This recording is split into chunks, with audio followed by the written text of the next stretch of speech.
In this video, we're going to explore how you can use the insert assembly function when using Sabre ETO.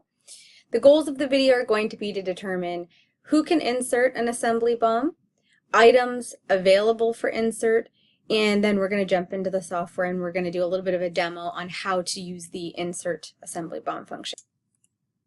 So who can insert an assembly BOM? So on the user cards, you guys will set up an ETO designer and an ETO planner. So anybody who can insert an assembly BOM has to be set up as being an ETO designer at the very minimum. Now you can set some of your users up to be both a designer and a planner if you want to give them access to the Sabre ETO functions on both the design and the planning side of things. But by design, the designers are the people that can insert the assembly BOMs, they can import bill of material assembly lines using Excel, and the planners would then just be able to do the procurement side of things, so they would define whether or not they want to take those items from stock or create purchase quotes or purchase orders. So the people that insert an assembly BOM must be the ETO designer at a minimum, and of course this user permission set is the one that we created. As you can tell from other videos, that you guys would be able to set up the name of that permission set to be whatever you want. So which items are going to be available for you to use during the insert assembly function? So when you click on insert assembly, you'll be presented with a pre-filtered item list of only your items that have an assembly BOM marked as yes. So that means that items with an assembly BOM are the only items that will be available to you to be able to insert into the planning lines. So if you think about an item card and the fact that it's got a replenishment system, if the replenishment system is set to assembly, that's not enough for it to actually be available to use in the insert assembly function. It actually has to have an assembly BOM created and attached to that item already. On the flip side of that, you may have certain items where you could do a production order or an assembly order for them, so the replenishment system may be set up as prod order, and in that case, as long as it has an assembly BOM, it will be presented to you and available to insert into the BOM planning lines. So the insert assembly BOM demo portion, let's jump into the software and see what this looks like. So I just navigated to a job that I had created already, and I'm just going to highlight my material task. Manage BOM planning lines. So of course, to access the BOM planning lines, I have to make sure that the Boolean on the line is set to a BOM task, which this is. So that's going to bring me into the BOM planning lines, which is where all the additional Sabre ETO functionality lives. So what I want to do is I'm going to go here under Actions, under Functions, and I'm going to insert assembly BOM. So it's asking me, do I want to insert this at the end of the list or under the selected line? So obviously at this point, no matter which option I chose, it would just insert it to the same place. But obviously, I could insert a BOM at any point throughout my process. So this would just give me the ability to indicate where exactly I wanted that bill of material to be inserted into. So right now I'm just going to say at the end of the list. And as I mentioned earlier as well, this is a pre-filtered list of my items, and it's only showing me items that have an assembly BOM associated on the item card. So I'm going to do a conference bundle 1 to 6. So now it's asking me, well, how many of these assembly BOMs are you going to need? So for example, if I was going to do 3, or I needed 3 of these assemblies, I would indicate here a quantity of 3.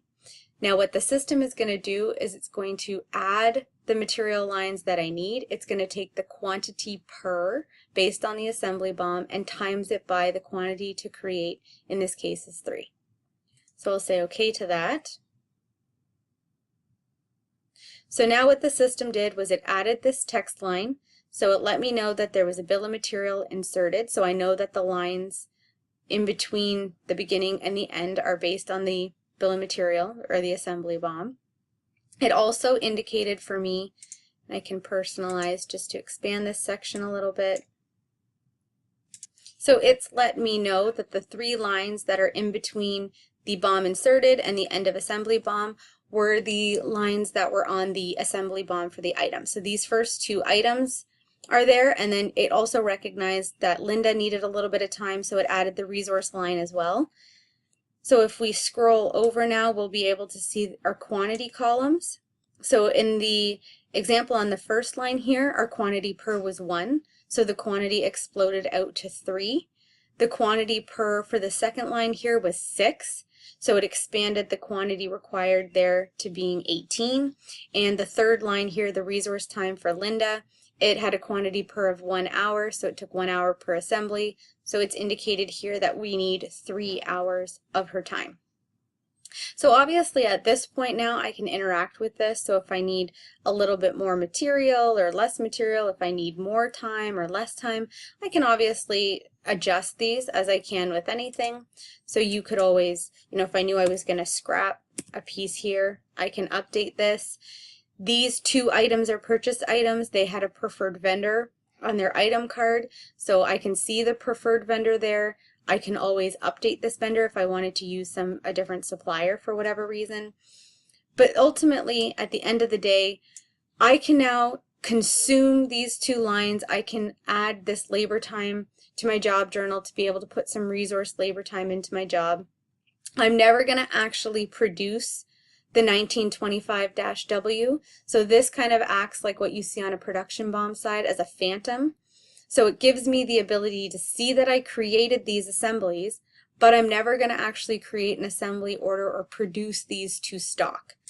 So when using an assembly with Sabre ETO and jobs, you'll want to think to yourself, how are you going to issue this assembly to inventory? If you said to yourself, well, I'm just going to build it and then immediately use that into the job, and I don't actually need to see that it's on hand, I just need to make sure that the raw materials and the costs get consumed into the job, then the insert assembly BOM function is really good. If, for example, you knew that you had assemblies that you had built to stock in the past or were overrun from a previous job, then more than likely you wouldn't want to use the insert assembly BOM function. You would want to just create a planning line and add that item. So in this case, it would be the 1925-W, and you could indicate here your quantity of 3. And then what you would do in this case is you would just consume that using the relieve from inventory function on the line.